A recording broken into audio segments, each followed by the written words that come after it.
Everyone, welcome back to the channel. This is Asna Khan and hope you all are doing well.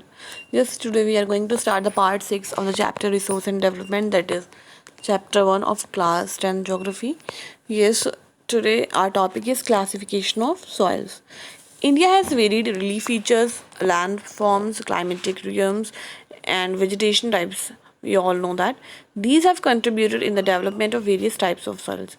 और इन्हीं सारे features की वजह से, इन्हीं सारी चीज़ों की वजह से जो है डिफरेंट डिफरेंट टाइप्स की सॉइल जो है वो फॉर्म हुई है. So number 1 is alluvial soil.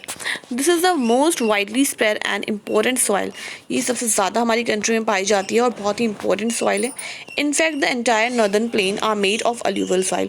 अगर आप देखें तो जितना भी नॉर्दर्न प्लेन्स हैं हमारी कंट्री में वो सब अलूवियल सॉइल है वहाँ पर.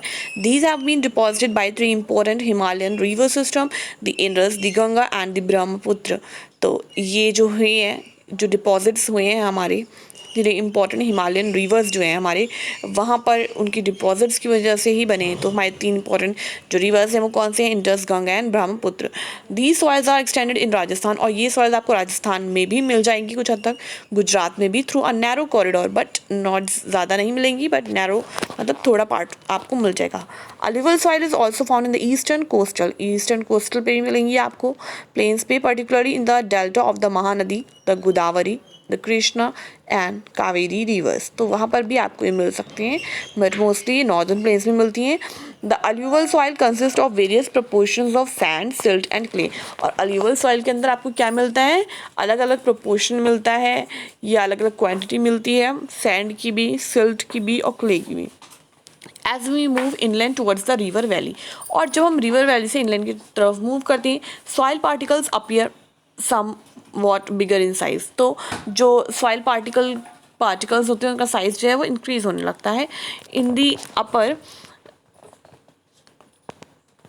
in the upper reaches of the river valley, that is near the place of the break of slope, the soil are coarse. वहाँ पे आपको coarse मिलेगी soil. Such soils are more common in Piedmont plains such as Duars, Kos and Terai. तो ये soil जो है common है कुछ पीडमोंट प्लेन्स में, जो कि नेम है उन प्लेन्स के, Duars, Kos and Terai. Apart from the size of the grain or component, soils are also described on the basis of their age. अब आप component के हिसाब से भी आप जज कर सकते हैं, पार्टिकल्स के साइज़ के हिसाब से भी आप सॉइल को जज कर सकते हैं, बट उनकी एज के हिसाब से भी हम उनको डिफाइन करते हैं. According to their age, alluvial soils can be classified as old alluvial, that is Bangar, and new alluvial, that is Khadr. तो इनकी एज के हिसाब से हमने अलूवियल सॉइल को 2 पार्ट्स में डिवाइड करा, that is Bhangar and Khadar. Remember, Bhangar is the old soil and Khadar is the new alluvial. So the Bhangar soil has higher concentration of kankar nodules than the Khadar. तो बांगर के अंदर ज़्यादा कंकर मिलेंगे आपको, खादर के अंदर इतने कंकर नहीं होंगे. It is more fine particles and is more fertile than the Bangar. तो खादर जो है मोर फर्टाइल है, बंगर से ज़्यादा फर्टाइल है. Alluvial soil as a whole are very fertile. वैसे ओवरऑल अलूवियल सॉइल फर्टाइल ही है. Mostly these soils contain adequate proportion of potash, phosphoric acid and lime, क्योंकि इसके अंदर आपको पोटैश, फॉस्फोरिक एसिड और लाइम भी मिलेगा, which are ideal for growth of sugarcane. और इसकी वजह से ही इस सॉइल में आप देखोगे शुगर केन की फार्मिंग होती है. Paddy, wheat and other cereal and pulse crops भी इसी के अंदर होते हैं. Due to its high fertility, region of alluvial soils are intensively cultivated and densely populated. तो कल्टिवेशन भी बहुत होता है, पॉपुलेशन अगर आप देखेंगे वो भी ज़्यादा मिलेगी आपको इस एरिया में. Soils in the drier areas are more alkaline and can be productive after proper treatment and irrigation. अगर आप ड्रायर एरियाज़ की बात करें, वहाँ पे सॉइल जो है वो बहुत ज़्यादा अल्कलाइन होती है, और अगर आप उसको प्रोडक्टिव बनाना चाहते हैं तो आपको उसके लिए उसका ट्रीटमेंट करना पड़ेगा और इरिगेशन करनी पड़ेगी. मतलब वो रेडी टू यूज़ नहीं है, आपको उसका ट्रीटमेंट करना पड़ेगा. नाउ और next soil is black soil. These soil are black in colour and are also known as regur soil. इसको रेगर सॉइल्स भी बोलते हैं. Black soil is ideal for growing cotton and is also known as black cotton soil. यहाँ पे सबसे अच्छी cotton ही उगती है इसके अंदर, ब्लैक के अंदर, तो उसको ब्लैक कॉटन सॉइल भी कहते हैं. It is believed that climate condition along with the parent rock material are the important factors for the formation of soil. क्या कह रहे हैं, इसका जो रीज़न है फॉर्मेशन का वो पेरेंट रॉक है. This type of soil is typical of the Deccan trap basalt region. ये सॉइल जो है वो टिपिकल डेक्कन ट्रैप में पाई जाती है. Spread over north west Deccan plateau और नॉर्थ वेस्ट डेक्कन प्लेट्यू में ही ये है. And is made up of lava flows. और ये किससे बनती है? लावा के फ्लोज से बनती है. They cover the plateau of Maharashtra, Surashtra and पहले आप ये मैप देख लीजिए, फिर मैं आपको बताती हूँ कि ब्लैक सॉइल कहाँ कहाँ होती है महाराष्ट्र के अलावा। तो मेजर सॉइल्स हैं, ये आप अपनी कॉपी में भी बना सकते हैं जो ये मैप है, और आप लिखेंगे कि कौन सी सॉइल कहाँ पर है। तो ये पूरा मैप आपको दिया हुआ है, डिफरेंट कलर से बनाया है, इसलिए समझ में अच्छे से आएगा, और बता दिया है कौन सा कलर किस सॉइल को रिप्रेजेंट कर रहा है। नाउ तो महाराष्ट्र के अलावा, सौराष्ट्र के अलावा मालवा में पाई जाती है ब्लैक सॉइल, मध्य प्रदेश में, छत्तीसगढ़ में, and extend in the south east region, और ये साउथ ईस्ट रीजन तक एक्सटेंड करती है along the Godavari and the Krishna valley. ठीक है, गोदावरी और कृष्णा वैली तक जाती है। The black soil are made up of extremely fine that is clay material, और ये बहुत ज़्यादा फाइन क्ले यानी मिट्टी जो होती है ना, चिकनी मिट्टी मटीरियल जो होता है उस टाइप से होती है। They are well known for the capacity in hold moisture, इसके अंदर मॉइस्चर बहुत ज़्यादा होती है तभी ये इतनी चिकनी होती है। In addition they are rich in soil nutrients भी इसके अंदर अच्छे से होते हैं। कौन कौन से न्यूट्रिएंट्स होते हैं? Such as calcium carbonate, magnesium, potash and lime, ये सारे आपको इसके अंदर मिल जाएंगे।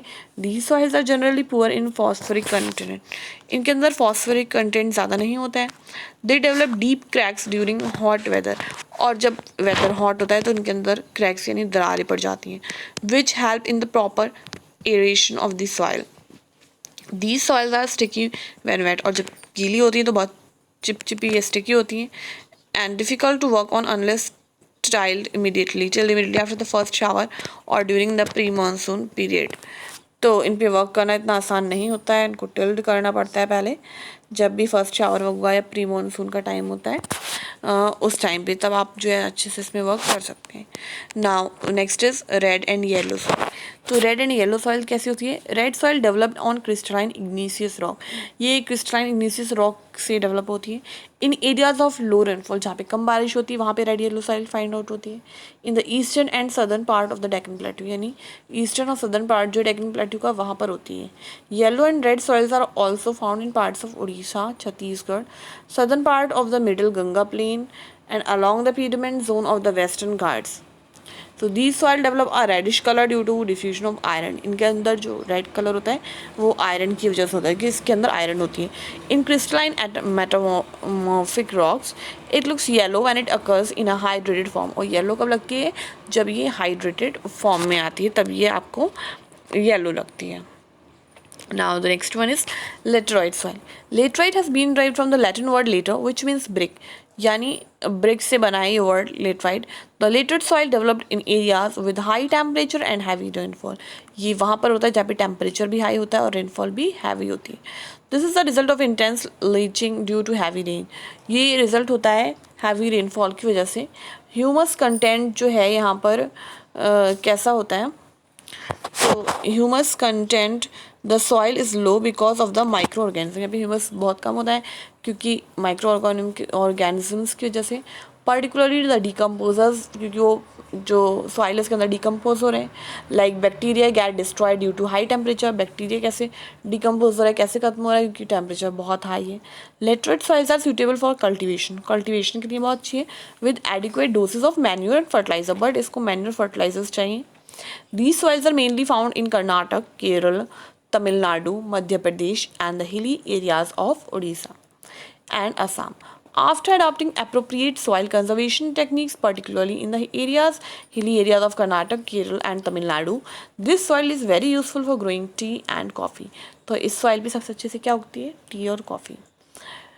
Red laterite soil in Tamil Nadu, Andhra Pradesh and Kerala are more suitable for crops like cashew nuts. और इन सारी जगहों पे या इस सॉइल में और क्या उग सकता है? वो है आपका कैश्यू नट्स, अच्छे से जो है यहाँ पर हो सकते हैं।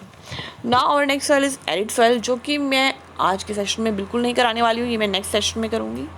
अगेन आई एम सेइंग कि अगर आपको वीडियो आपने यहाँ तक देखी है तो प्लीज़ लाइक दिस वीडियो, अगर अभी तक सब्सक्राइब नहीं करा है तो do subscribe this channel, and also you can share it with your friends. और अगर आपको कोई भी क्वेरी है you can ask in the comment box, and will meet in the next session. Till then take care, bye bye students.